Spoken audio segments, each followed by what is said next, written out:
هي صدقة من الصدقات، ومما يشرع عندما تغرب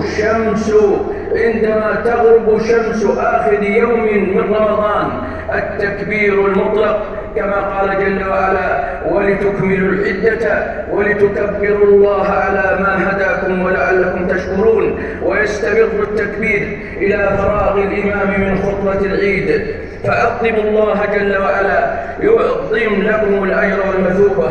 وإن مما يكفر الله به السيئات ويرفع به الدرجات الإكثار من الصلاة والسلام على النبي صلى الله عليه وسلم. اللهم صل وسلم وبارك عليه وعلى آله وأصحابه أجمعين. اللهم وفقنا لليلة القدر واجعلنا ممن فاز بعظيم الأجر يا ذا الجلال والإكرام. اللهم اغفر للمسلمين والمسلمات الأحياء منهم والأموات. اللهم فرج هم المسلمين. اللهم قض الدين عن المدينين. اللهم اشف مرضانا ومرضى المسلمين. اللهم وفق ولي أمرنا وولي عهده. اللهم وفقهما بتوفيقك.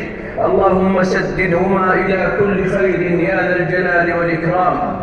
اللهم وفق جميع ولاة أمور المسلمين لما فيه خير رعاياهم. اللهم أغثنا، اللهم أغثنا، اللهم أغثنا. اللهم أنزل علينا الغيث ولا تجعلنا من القانطين. اللهم أغثنا وأغث جميع ديار المسلمين يا ذا الجلال والإكرام.